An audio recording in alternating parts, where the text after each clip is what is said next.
वायनाड उपचुनाव में कांग्रेस महासचिव प्रियंका गांधी ने बड़ी बढ़त बना ली, जिससे ये संकेत मिल रहे हैं कि उनकी जीत लगभग तय है। राहुल गांधी द्वारा ये सीट खाली किए जाने के बाद कांग्रेस ने प्रियंका गांधी को यहां से उम्मीदवार बनाया और ये चुनाव उनके राजनीतिक सफर की औपचारिक शुरुआत मानी जा रही है। इस उपचुनाव में प्रियंका गांधी का मुकाबला सीपीआई के सत्यन मोकेरी और बीजेपी की नव्या हरिदास से है। वोटों की गिनती सुबह 8:30 बजे से शुरू हो गई है और शुरुआती रुझानों में ही प्रियंका गांधी बढ़त बनाए हुए हैं। अब तक की मतगणना में प्रियंका गांधी अपने निकटतम प्रतिद्वंदी सीपीआई के उम्मीदवार से 68,000 से ज्यादा वोटों से आगे चल रही है, जबकि बीजेपी तीसरे स्थान पर है। प्रियंका गांधी ने अपने चुनाव प्रचार के दौरान वायनाड के विकास और क्षेत्रीय मुद्दों को केंद्र में रखते हुए व्यापक जनसंपर्क अभियान चलाया।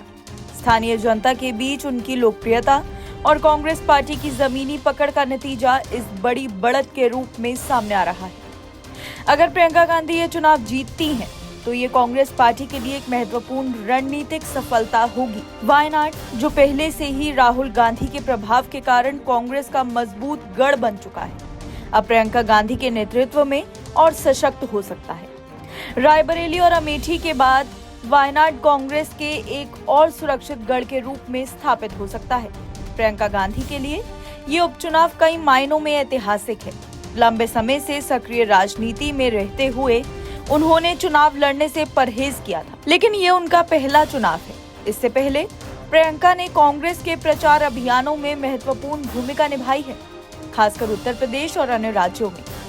लेकिन वायनाड से उनकी उम्मीदवारी और संभावित जीत को उनके राजनीतिक करियर की ग्रैंड लॉन्चिंग के रूप में देखा जा रहा है। राहुल गांधी ने 2024 के लोकसभा चुनाव में वायनाड से जीत दर्ज की थी, लेकिन बाद में उन्होंने ये सीट छोड़ दी। माना जा रहा है कि राहुल गांधी ने वायनाड को प्रियंका के लिए एक सुरक्षित मंच के रूप में चुना, ताकि वो राजनीति में अपना कदम मजबूती से जमा सके। ये कदम कांग्रेस की रणनीतिक सोच को भी दर्शाता है, जिसमें प्रियंका गांधी को प्रमुख भूमिका देने की तैयारी की जा रही है। अगर प्रियंका गांधी ये चुनाव जीतती हैं, तो वो संसद के अगले सत्र में नजर आएंगी।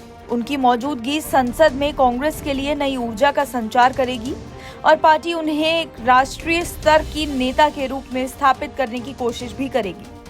वायनाड में उनकी जीत कांग्रेस के लिए न केवल एक बड़ी राजनीतिक सफलता होगी, बल्कि 2029 और आगे की राजनीति के लिए भी ये एक बड़ा संकेतक मानी जाएगी। इसी जीत के बाद प्रियंका गांधी का वायनाड से जुड़ाव गहरा होने की उम्मीद है। वो इस क्षेत्र को विकास के एक मॉडल के रूप में स्थापित करने की दिशा में काम कर सकती है। ये जीत न केवल उनके लिए, बल्कि कांग्रेस पार्टी के पुनरुत्थान के लिए भी एक मजबूत संदेश होगा। एनबीटी ऑनलाइन की रिपोर्ट।